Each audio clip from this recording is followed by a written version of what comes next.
Assalamu alaikum class 5. I'm your English teacher and today we are going to start a new chapter unit number 7 heritage. आज हम new chapter पढ़ेंगे unit number 7 heritage. इसमें हम पढ़ेंगे Indus Valley civilisation के बारे में कि इंडस वैली सिविलाइजेशन होती क्या है। Cambridge advance learners dictionary defines heritage like this. Cambridge की जो डिक्शनरी है वो हेरिटेज को इस तरह से डिफाइन करती है, यानी features belonging to the culture of a particular society such as traditions, यानी कोई से भी ऐसे खुदोखाल जो किसी भी पार्टिकुलर कल्चर से बिलोंग करते हैं, यानी उसके रहन सहन, उसके ट्रेडिशंस, उसकी लैंग्वेजेस यानी उसकी ज़बानें और बिल्डिंग्स वगैरह from the past and which have historical importance, जो कि माजी में कभी एग्जिस्ट करती थी या तारीख़ में उनकी अहमियत है। The text below describes one of the heritage sites in Pakistan. इस टेक्स्ट में पाकिस्तान की एक अहम साइट के बारे में आपको बताया जाएगा।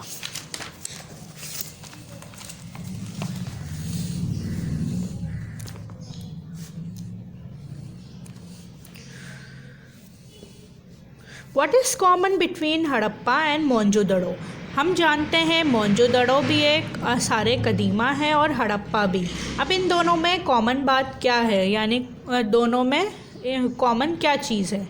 Both were sites of an ancient civilisation. Ancient का मतलब होता है कदीमी, ठीक है, यानी मोहनजोदड़ो और हड़प्पा दोनों जो है वो एक कदीमी आसारे कदीमा है, यानी कदीमी सिविलाइजेशन में एग्जिस्ट करती हैं।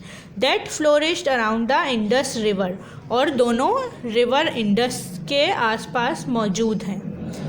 Which came to be called the Indus Valley Civilisation. इसीलिए हम दोनों को कहते हैं कि दोनों इंडस वैली सिविलाइजेशन कहलाती हैं। Both Harappa and Mohenjodaro were major urban centres, और ये दोनों जो हैं 4500 ईयर्स अगो मौजूद थी अर्बन सेंटर्स के। Archaeologists believe that the Indus Valley civilization may have had a population of well over 5 million at its peak। यानी जो आर्कियोलॉजिस्ट हैं, आर्कियोलॉजिस्ट मतलब जो लोग एंशियंट चीज़ों पे या सारे कदीमा पे रिसर्च वगैरह करते हैं उनको हम कहते हैं आर्कियोलॉजिस्ट। उनका कहना है कि इंडस वैली सिविलाइजेशन जो है वहाँ पर, यानी जब वहाँ पे लोग रहा करते थे तो वहाँ पर तकरीबन 5 मिलियन से ज़्यादा की आबादी मौजूद थी। To date over 1000 cities and settlements have been found in the subcontinent, और बहुत सारी सेटलमेंट्स भी और बहुत सारे सिटीज़ भी यहाँ पाए गए। It is obvious from the identical city layouts of all Indus site that they were all a part of one large ancient civilisation, और ये सारी चीज़ें एक कदीमी सिविलाइजेशन का हिस्सा रही हैं। At the height of its prosperity Mohenjodaro was the most develop and advance city in south Asia, ठीक है, यानी मोहनजोदड़ो भी एक बहुत ज़्यादा एडवांस और बहुत ज़्यादा वेल डेवलप यानी बहुत अच्छे तरीके से बनाया गया या बना हुआ सिटी था। And perhaps the world the city, और ये साउथ एशिया का सबसे ज़्यादा वेल डेवलप और एडवांस सिटीज़ में से एक था। The city probably had around 35,000 residents. In city में यानी मोहनजोदड़ो में 35,000 के करीब लोग रहा करते थे। रेजिडेंट्स मतलब रिहायशी। Mohenjodaro was planned city and represent the earliest non example of town planning, यानी मोहनजोदड़ो जो था वो एक बहुत अच्छे तरीके से बना हुआ था, यानी वेल प्लान्ड सिटी था, यानी वहाँ पर रहने वाली जो चीज़ें थी या वहाँ पर रहने वाली जो जगहें थी या सेवरेज का इंतज़ाम हो, चाहे वो कोई हॉल हो, चाहे वो कमरे हों, घर हों, हाउसेस हों, सारी चीज़ें बहुत ही अच्छे तरीके से बनी हुई थी। The city was divided to 2 parts. वो सिटी जो है वो 2 पार्ट्स में डिवाइड था। द सिटाडेल वेयर, यानी एक सिटाडेल पार्ट था, यानी जहाँ पर rural lived and the lower city where the common people live. ठीक है, मोहनजोदड़ो दो हिस्सों में डिवाइड था। एक वो हिस्सा जहाँ पर बड़े अमीर लोग उस ज़माने के जो रूलर होते थे यानी हुक्मरान वगैरह होते थे या हाकिम वगैरह होते थे वो रहा करते थे। And the second one is lower city, और दूसरा लोअर सिटी जहाँ पर कॉमन रिहायशी रहा करते थे यानी लोकल पीपल रहा करते थे मोहनजोदड़ो के। The citadel was a massive structure design in such a way that 5000 people could live there. जो सिटाडेल थे यानी जो सिटाडेल वाली जो जगह थी वहाँ पर वो इस तरीके की डिज़ाइन हुई थी यानी उसका जो स्ट्रक्चर था वो इस तरीके का बना हुआ था कि वहाँ पर 5000 पीपल आराम से रह सकते थे यानी 5000 लोग ईजीली वहाँ पे रह सकते थे। The planning of the city is known to be well ahead of its time, यानी वो अपने ज़माने की बेस्ट प्लानिंग थी। यानी मोहनजोदड़ो जो सिटी था उसकी जो प्लानिंग थी सब चीज़ों की वो एक बहुत ही अच्छे तरीके से वेल प्लान्ड थी।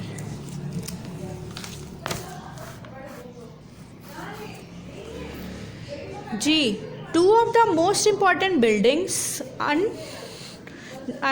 and two of the most important buildings unearthed in the city were a large granary and the great public bath।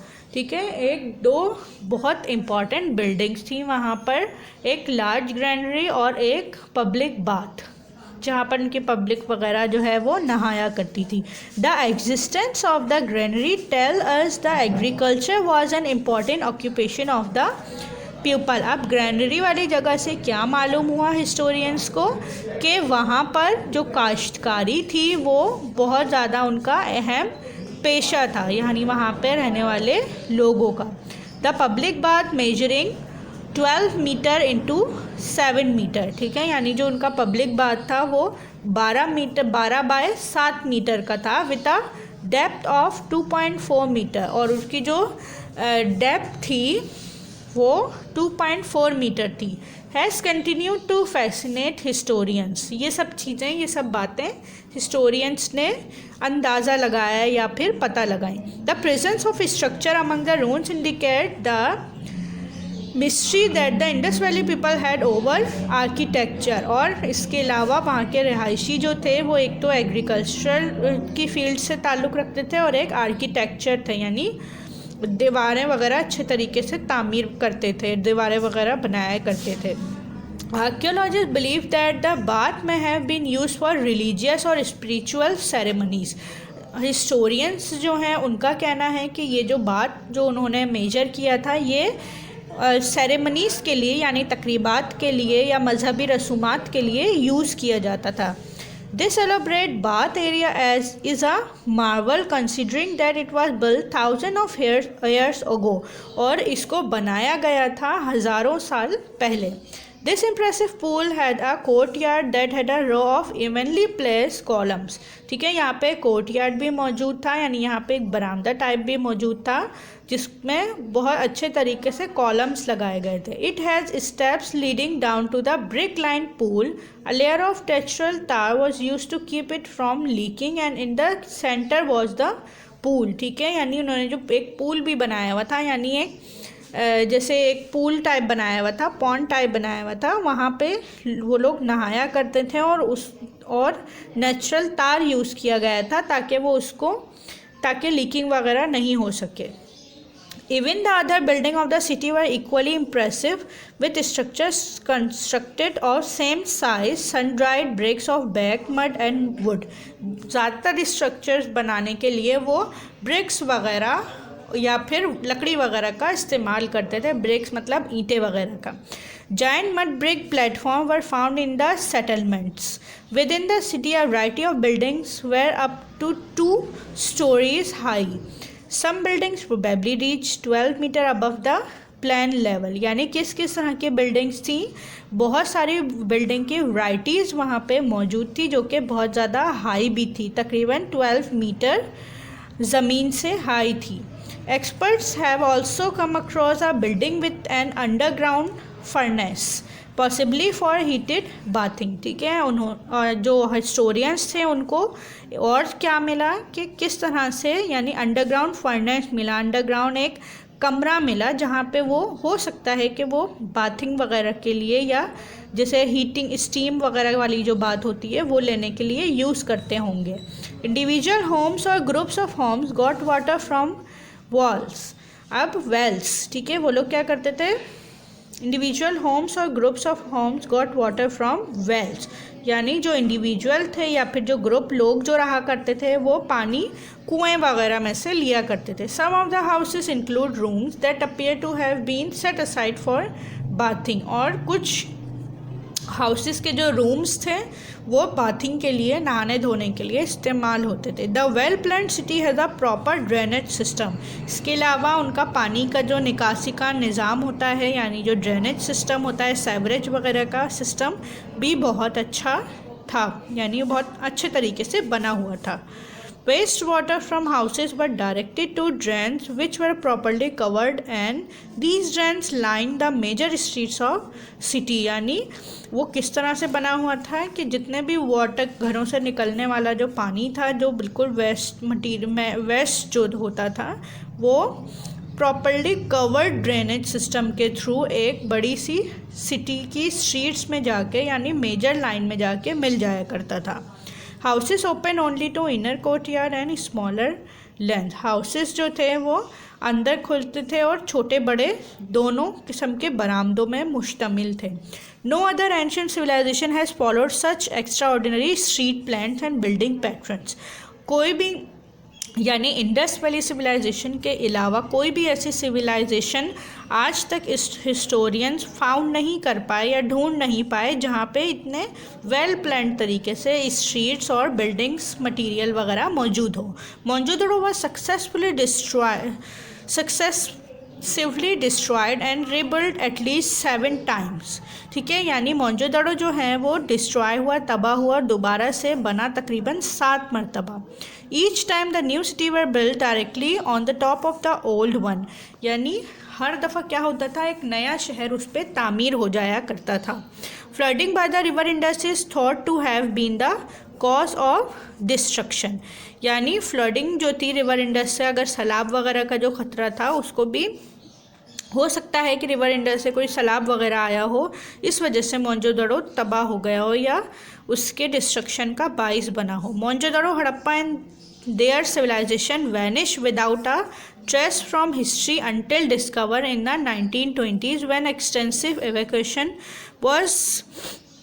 excavation was done to unravel the mystery of the Mount of the Dead. Excavation of Indus Valley sites have been ongoing and were since with important breakthrough occurring as recently as 1999। यानी मोहनजोदड़ो, हड़प्पा और इनकी जो civilisation है वो without किसी trace mark के discover नहीं हो पाती जब तक, यानी 1920 से पहले वो डिस्कवर नहीं हुई थी, और अब तक इनकी डिस्कवरी जारी है, यानी 1999 तक।